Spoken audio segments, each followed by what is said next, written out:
సరే, లంకలోకి ప్రవేశించాలి కదూ. మరి ఇంతమంది విచ్చుకత్తులు పట్టుకు తిరుగుతుంటే ఎలా వెతకడం? అందుకని సూర్యాస్తమయం అయిపోయి చీకటి పడిపోయిన తరువాత రాక్షసులకి భోగకాలం కనుక వాళ్ళు భోగాలు అనుభవిస్తూ ఉంటారు. కాబట్టి ఇప్పుడు నేను సీతాన్వేషణం చెయ్యాలి అని చెప్పి పిల్లి పిల్లంత వారై లంకాపట్టణంలో వెతకడానికి సింహద్వారం దగ్గరికి వెళ్ళారు.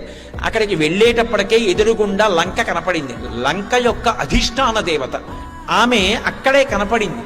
ఆయన లోపలికి ఎడదాం అనుకుంటున్నారు. ఎవరు నువ్వు? కోతి అడవుల్లో కను తిరుగుతుంది, వానర రూపం కదూ. అడవుల్లో తిరిగేదానికి ఇక్కడికి ఎందుకు వచ్చావు? ప్రాణాలతో ఉండాలనుకుంటున్నావా? నిజం చెప్పు.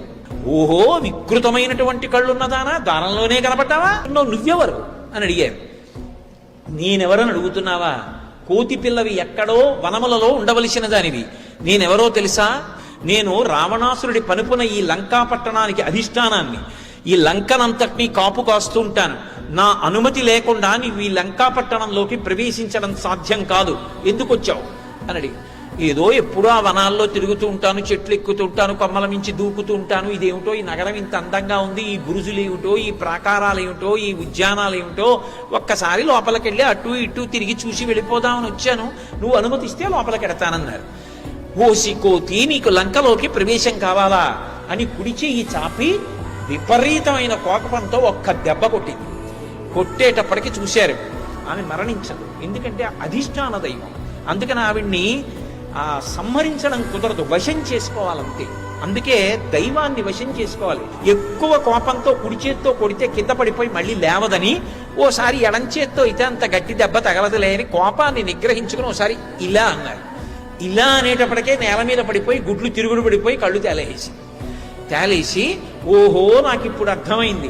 గతంలో చతుర్ముఖ బ్రహ్మగారు నన్ను ఈ లంకాపట్టణానికి అధిష్టానంగా కాపు ఉంచినప్పుడు ఒక మాట అన్నాడు. ఒకానొక నాడు ఒక వానరుడు వస్తాడు. ఆ వానరుడి చేతిలో నువ్వు ఓడిపోతావు.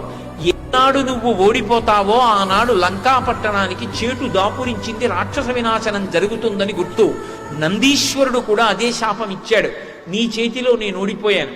ఈ రావణుడు సీతమ్మ మహాపతివ్రతని అపహరించి తెచ్చి లంకలో బంధీకృతురాల్ని చేశాడు. నాకు ఇప్పుడు అర్థమవుతోంది, ఇక రావణుడు ఎంతో కాలం ఉండడు, రాక్షసులు ఉండరు. యథేచ్ఛగా లోపలికి ప్రవేశించి సీతాన్వేషణం చెయ్యి, ఎక్కడుందో జాడ కనిపెట్టు అంది. కానీ ఆయన ద్వారంలోంచి వెళ్లకుండా గోడ మీదకి ఎగిరి దూకి, ప్రాకారం నుంచి దూకి కిందకి దిగారు. ఎడమకాలు భూమి మీద పెట్టారు. లోపలికి వెళ్ళి ఒక్కసారి లంకాపట్టణం వంక చూశారు. ఎక్కడ చూసినా మేడల యొక్క పంక్తులు, కాంచన లంకలో ఉండేటటువంటి భవనముల యొక్క స్తంభములన్నీ కూడా